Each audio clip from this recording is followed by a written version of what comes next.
রাজশাহীতে নানা আয়োজনে উদযাপিত হলো বাঙালির প্রাণের উৎসব পহেলা বৈশাখ। দিনটি ঘিরে উৎসবে মেতেছিল পুরো রাজশাহীবাসী। বাঙালির হাজার বছরের ঐতিহ্যবাহী সংস্কৃতিকে তুলে ধরতে সরকারি বেসরকারি রাজনৈতিক দল ও স্বেচ্ছাসেবী সংগঠনের পক্ষ থেকে নেওয়া হয় বিভিন্ন কর্মসূচি। রাজশাহী থেকে আরও জানাচ্ছেন সহকর্মী রায়হান ইসলাম। বাঙালির অন্যতম বড় উৎসব পহেলা বৈশাখ উদযাপনের মধ্য দিয়েই বরণ করা হলো নতুন বাংলা বছর ১৪৩২। রাজশাহীতেও পহেলা বৈশাখ উদযাপনে ছিল নানা আয়োজন। সকাল থেকে রাজশাহী বিশ্ববিদ্যালয়ের চারুকলা অনুষদের ব্যতিক্রম আয়োজন দেখতে ছুটে আসেন সব বয়সের মানুষ। আমি অনেকদিন পরে আসলে পয়লা বৈশাখে বের হয়েছি, ব্যস্ততার কারণে আসা হয় না নর্মালি। তবে এসেই দেখছি বেশ উৎসবমুখর পরিবেশে সবাই আনন্দঘন পরিবেশে পয়লা বৈশাখ উদযাপন করছে। এই যে বাঙালিরা আমরা সব একটা দিনে সবাই লাল সাদা পরে এক জায়গাতে হয়েছি এই চারুকলা প্রাঙ্গণে, খুবই ভালো লাগছে।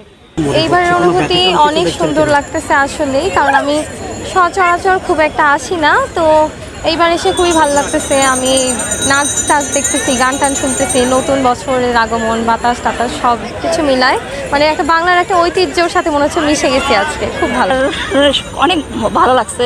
আনন্দ দর্শকরা অংশগ্রহণ করলাম, বাচ্চারাও অনেক মজা করছে, সব কিছু মিলে অনেক ভালো লাগছে।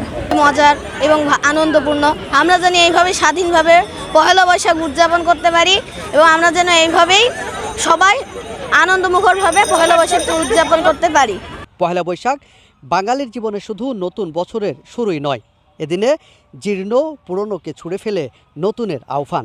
দিনব্যাপী আয়োজনে বাঙালির ইতিহাস ও ঐতিহ্য তুলে ধরার চেষ্টাও করেন শিক্ষার্থীরা। এবার প্রথমবারের মতো আমি ক্যাম্পাসে পহেলা বৈশাখ পেয়েছি, তো আমার কাছে অনুভূতি ভালোই লাগছে। পরিবেশটা বা সব কিছু এত সাজানো গোছানো ভালো লাগছে। কিন্তু ভালো লাগছে কারণ আজকে নববর্ষ, সবাইকে শুভ নববর্ষের শুভেচ্ছা। পাশাপাশি আমার অনুভূতি খুবই দারুণ, কারণ এমন একটা ঐতিহ্যবাহী সাজে নিজেকে রিপ্রেজেন্ট করতে পেরেছি, নিজের সংস্কৃতিকে তুলে ধরতে পেরেছি, এই জন্য আমি খুবই আনন্দিত। বাঙালি বরবউ গরুর গাড়িতে এটা একটা ঐতিহ্য, আর ঐতিহ্য ব্যাপারটা হচ্ছে যে ঐতিহ্য আসলে লালন করা, ধারণ করা, উপস্থাপন করা আসলে আমাদের উচিত, নাহলে আসলে ঐতিহ্য হারিয়ে যায়।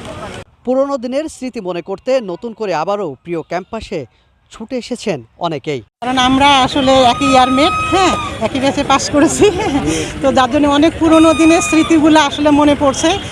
এই চত্বরে আজ থেকে 28 বছর আগে যে সময় ছাত্র ছিলাম, সেই সময়ের স্মৃতি আর আজকের স্মৃতি দুইয়ের মাঝে কম্পেয়ার করে আজকে আমার সহধর্মিণীকে সাথে নিয়ে ক্যাম্পাসে এসে ছেলে মেয়ের প্রাঞ্জল উচ্ছলতা, পয়লা বৈশাখ উদযাপনের ভালো লাগা, ভালোবাসা দেখে আমার সত্যি সেই পুরনো দিনের কথা মনে পড়ে যাচ্ছে।